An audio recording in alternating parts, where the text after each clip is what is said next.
Jadi virus yang kemelaratan itu pertama adalah kemiskinan. Tak mau berubah dari kemiskinan.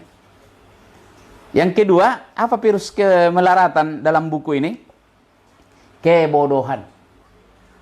Bodoh. Tak tahu apa-apa. Jahil. Ini juga sama sebenarnya.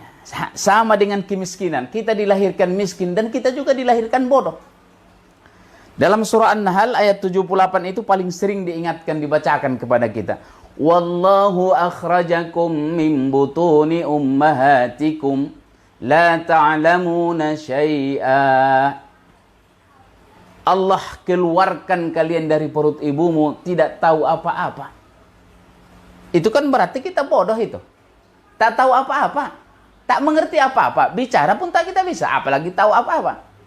Tapi kan Allah berikan sama wal basar wal fuad.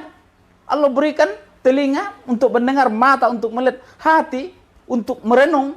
Supaya kita jangan bodoh. Disinilah wajibnya kita belajar. Makanya Islam itu mengajarkan kepada kita belajar. Utlubul ilm. Utlubil ilm. Menuntut ilmu. Belajar itu tak pernah selesai. Kalau kuliah, sekolah selesai. Saya mulai sekolah SD di Patih sana. Terus sanawiyah di Marbau. Aliyah di Sidimpuan. S1-nya di Ciputat yang Jakarta. S2-nya di Universitas Muhammadiyah. S3-nya di Universitas Ibnu Khaldun Bogor. Secara akademik selesai sekolahnya. Tak ada lagi sekolah di atas itu. Tapi apakah sudah pandai? Tidak pandai. Belum pandai. Kenapa? Belum tahu. Justru semakin tinggi sekolah kita, semakin sadar kita bahwa tak banyak yang kita tahu. Lebih banyak yang kita tidak tahu daripada yang kita tahu. Makanya orang bijak berkata apa? Selagi orang itu merasa, ketika seorang itu merasa bahwa dia sudah pandai, disitulah bodohnya dia. Karena tak mau lagi belajar. Dan ini virus kemelaratan. Melarat orang koroboloh. Karena tak tahu apa-apa. Dia akan dibodoh-bodohi. Dulu di waktu saya masih kecil, ada lagu dari Nur Asia Jamil. Bahwa penderitaan, kesedihan di atas yatim. Orang menganggap bahwa menjadi yatim piatu itu adalah orang yang paling hina dan paling menyedihkan. Tapi kata dia masih ada di atas itu. Sungguh sedihnya yatim piatu. Tak punya ayah, tak punya ibu. Tapi masih ada yang sedih dari itu. Tak punya ilmu. Hendak kemana, kemana akan dituju.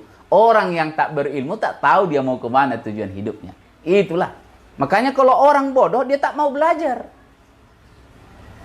Kebodohan itu berarti tak mau belajar. Selagi dia masih mau belajar, dia akan pandai. Dia menjadi virus kalau menganggap, sudahlah, ini sudah takdir Allah, saya bodoh begini. Mau belajar apapun gak akan pandai-pandai saya. Mau kemana juga udah akan begini. Kalau dulu orang bilang, udahlah, terutama bagi yang perempuan, tak usahlah sekolah kau. Kemanapun nanti kalau kau itu tetap saja di sumur, di kasur, di dapur. Ah ini berarti kebodohan dipelihara. Dan itu yang menjadi virus. Kalau kita tidak berubah, maka tidak ada lagi perubahan dalam nasib kita. Ini yang disebut dengan virus kebodohan. Dan ini yang sekarang dihadapi oleh kita semua umat Islam di seluruh dunia. Kemiskinan dan kebodohan.